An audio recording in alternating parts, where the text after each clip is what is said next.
नमस्कार प्यारे साथियों, स्वागत है आप सबका सीयूटी विद्याकुल के इस प्लेटफॉर्म पर। खुशखबरी आपके लिए है, 8 तारीख फर्स्ट राउंड की कट ऑफ बीएचयू की जारी हो गई। फर्स्ट राउंड की कट ऑफ जारी हो गई, सीट का एलोकेशन जारी हो गया और टाइम जारी हो गया कि कब तक फीस जमा कर सकते हो। रक्षाबंधन की शुभकामनाएं मिल गई हैं, समझ लो तुमको। मेरी जितनी भी बहनें हैं उनके मैसेज आने लगे हैं, मेरी प्यारी बच्चियों के, कि सर बीएचयू मिल गया। अभी एक बच्ची का मैसेज आया, उसने बताया कि बीएचयू मिल गया है उसको, तो मुझे बड़ी खुशी हुई। मैंने सोचा कि आप सबको बता दूं कि जाकर तुरंत जल्दी से अपना सीट एलोकेशन देख लो और फीस सबमिट कर दो, क्योंकि अगर देर हुई तो आपको पता है कि प्रॉब्लम हो सकती है, क्योंकि बहुत सारे बच्चे एडमिशन के लिए वेट कर रहे हैं। तो अगर आपकी सीट खाली रह गई तो किसी और को मिल जाएगी, और आपको पता है कि फ्रीज करने का ऑप्शन नहीं है, तो यह परेशानी आपके सामने आ सकती है। बीएचयू के आपको पेज पर जाना है, कुछ नहीं करना है, केवल बीएचयू के पेज पे पहुंचोगे, बीएचयू की वेबसाइट पे पहुंचोगे, एडमिशन यहां पर पॉप आउट हो रहा है, उसको क्लिक कर दोगे। तो जैसे ही क्लिक करोगे यहां पर आपको एक नोटिस बोर्ड दिखेगा, और इस नोटिस बोर्ड में ही आपकी सारी जानकारियां आपको मिल जाएंगी। ठीक है, इस नोटिस बोर्ड में ही आपको बताया गया है कि BHU round 1 allocation and schedule, BHU UG 2025 cut off round 1। सबसे पहले आपको कट ऑफ पे क्लिक करना है। यहां पे बहुत बड़ी पीडीएफ आपके लिए खुलेगी, और इस पीडीएफ का सबसे जो इंपॉर्टेंट सीन ये है कि आपको यहां पर बताया गया है कि किस कॉलेज की कौन से कोर्स की फीस कट ऑफ कितनी गई है। जैसे bachelor of arts honours in ancient Indian history culture and archaeology with Bengali, क्योंकि आपको पता है उसमें एक माइनर सब्जेक्ट भी लेना होता था विद बंगाली। विद के साथ जो सब्जेक्ट लगे हैं ये माइनर सब्जेक्ट्स हैं। ठीक है, तो उसके लिए यहां पर कट ऑफ दी गई है, जनरल, एससी, ओबीसी, जनरल, और यहां पर कॉलेज दिए गए हैं, फैकल्टी नेम और कॉलेज, जैसे महिला महाविद्यालय, आर्य महिला पीजी कॉलेज, आर्य महिला पीजी कॉलेज, ऐसे सबके पूरी लिस्ट आपको यहां पर दी गई है। तो आप एक बार डाउनलोड करके इस लिस्ट को देख लेना। देखो, लिस्ट तो आप लोग देख ही लोगे किसमें कितना गया है।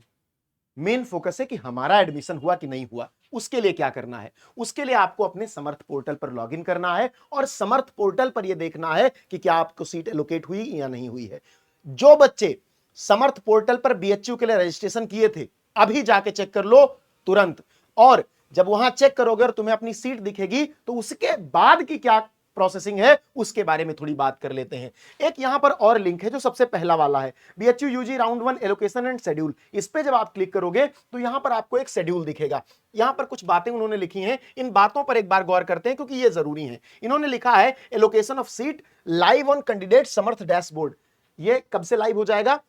8 बजे से, यानी अभी मैं जब वीडियो रिकॉर्ड कर रहा हूं तो 9 बजने को है, 1 घंटा हुआ इसको लाइव हुए। 8 तारीख को, 8 अगस्त को लाइव हुए, 1 घंटा हुआ जब मैं वीडियो रिकॉर्ड कर रहा हूं, यानी 8 बजे से लाइव हो गया है। इसके बाद आप चेक कर सकते हो। दूसरी बात, student page fees online through the admission link. वहां पर आपको एक लिंक दिखेगी समर्थ पोर्टल पर, और उसके द्वारा 11 अगस्त 2025 रात 11:59 तक अपनी फीस जमा कर देना, तभी तुम्हारी सीट एलोकेट होगी। इस बात का विशेष ख्याल रखना है, समझ लो इस बात को। ठीक है, once the programme allotment is release check them carefully on admission portal dashboard. मतलब जब रिलीज हो जाए तो देख लेना है, पेमेंट कर देना है। The candidate need to pay the admission fee to secure admission.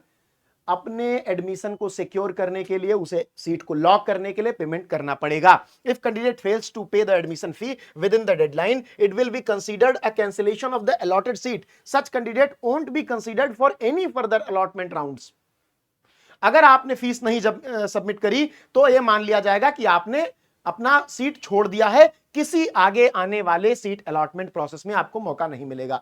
ठीक है, in the same programme however they may be eligible for allotment in other programmes they have applied as per allotment rules. अच्छा, अगर मान लो तुमने 4 programme के लिए fees payment करी थी, यानी 4 प्रोग्राम सिलेक्ट करे थे, first round of cut off में तुम्हारे किसी एक प्रोग्राम का पर एलोकेशन हुआ, तुमको मान लीजिए बीए ऑनर्स या बीएससी ऑनर्स के लिए केमिस्ट्री, फिजिक्स, मैथ्स, या हिस्ट्री के लिए history and culture and archaeology के लिए हुआ, आपने उस पर नहीं लिया, तो जो आपका सेकंड प्रोग्राम प्रेफरेंस था वो सेकंड राउंड में मिल सकता है, लेकिन वो वाला नहीं मिलेगा क्योंकि उसकी सीट आपने छोड़ दी है। कैंडिडेट में चूज आइदर फ्रीज और अपग्रेड ऑप्शन आफ्टर पेमेंट। अब ये बात है, ये दिल्ली यूनिवर्सिटी वाला जो फंक्शन इन्होंने दे दिया है ये बहुत खूबसूरत है। मुझे लगा था कि ये फ्रीज वाला ऑप्शन नहीं देंगे, मुझे लगा था, क्यों? इलाहाबाद यूनिवर्सिटी ने नहीं दिया इसलिए। इलाहाबाद यूनिवर्सिटी का क्या सीन है, अगर पहली कट ऑफ में तुम्हारा है तो एडमिशन लो, नहीं लोगे तो आगे नहीं जाएगा। लेकिन इन्होंने बहुत खूबसूरती से यह काम किया है, मैं इसकी तारीफ करता हूं कि आप पेमेंट को करने के बाद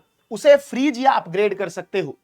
फ्रीज कर दो यानी अभी बाद में एडमिशन लेंगे, अपग्रेड करने के लिए अपग्रेड पे क्लिक करोगे तो आपको मौका मिलेगा उन प्रेफरेंसेस पर फिर से कट ऑफ राउंड 2 में जाने का, जिनको जो आप चाहते हो। जैसे मान लो किसी ने 4 प्रेफरेंस भरी कि पहले ये चाहिए, दूसरे पे चाहिए, तीसरे पे चाहिए, चौथे पे चाहिए, फर्स्ट एलोकेशन में उसको चौथा वाला मिल गया, तो वो फ्रीज और अपग्रेड करके पहले दूसरे तीसरे का वेट कर सकता है। अगर हो गया तो ठीक है, नहीं तो एक एडमिशन तो हो ही चुका है। इस जानकारी को अपने सभी साथियों को भेज दो। जो सबसे जरूरी बात है, सबको पता चल जाए इलाहाबाद यूनिवर्सिटी के फर्स्ट कट ऑफ आई, बहुत सारे बच्चों को पता ही नहीं चला। 3 दिन ही फीस पेमेंट का टाइम दिया था, निकल गया, बहुत सारे बच्चे रो रहे हैं। अब यूनिवर्सिटी में बेटा कोई सोर्स किसी का नहीं चलता, और सेंट्रल यूनिवर्सिटीज का में एक व्यक्ति का सोर्स चलता है।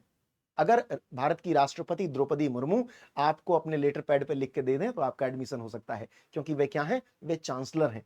बाय डिफॉल्ट वे सारे सेंट्रल यूनिवर्सिटीज की चांसलर होती हैं। उनके अलावा कोई और एडमिशन नहीं करा सकता, और तुम्हारा सोर्स वहां तक नहीं है तो ड्यू टाइम में फीस जमा करके एडमिशन ले लो। ठीक है, फॉर मोर इंफॉर्मेशन आपको इस लिंक पर जाना है, और for information about upgrade freeze refer to the CAP UG, मतलब जो उनका कैप का पोर्टल है। जैसे CSAS बनाया था दिल्ली यूनिवर्सिटी में, तो BHU पीछे थोड़ी ना रहेगा, इसने अपना पोर्टल बनाया कैप CAP, इस पर जा सकते हो। ठीक है, इस पर क्लिक करके अपना एक ये पूरा जो ब्राउज़र इनका होता है इसको पढ़ सकते हो कैसे क्या होता है। ठीक है, तो ये जानकारी आपको मिल गई। अब आप जाओ, दौड़ करके पहुंचो, और सबसे पहले अपना समर्थ पोर्टल ओपन करो। BHU CUET की साइट जो है, BHU CUET समर्थ edu ये bhucuetsamarth.edu.in, इस पर जाओ, अपना लॉगिन करो। जो तुम्हारा एप्लीकेशन नंबर था और जो तुम्हारा BHU के लिए पासवर्ड था, उसके बेसिस पे लॉगिन करो, और उसके बाद देखो कि तुम्हारा एडमिशन हुआ कि नहीं हुआ, या तुम्हें सीट मिली कि नहीं मिली। और इस पर नजर बनाए रखो, जब तक सारे कट ऑफ नहीं आ जाते आप नजर बनाए रखना, जाना मत। मिलते हैं बहुत जल्दी बहुत बड़ी खुशखबरी के साथ आपके लिए।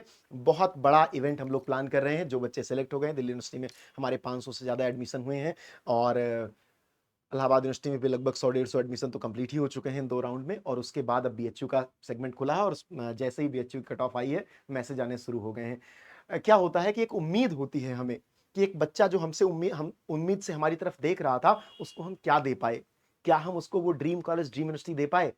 हाँ, दे पाए। अब विद्याकुल भरोसे से कह सकता है कि हम केवल 12th तक नहीं, 12th के बाद भी आपके सपनों के लिए लड़ते हैं, आपके साथ खड़े रहते हैं, और वो उम्मीद जिंदा रखते हैं, जिससे एक बच्चा अपने भविष्य के संवरते रूप को देख पाए, व्यवस्थित कर पाए, और अपने भविष्य में वहां तक पहुंच पाए जहां तक का उसने सपना देखा था। मिलते हैं नेक्स्ट क्लास में। धन्यवाद।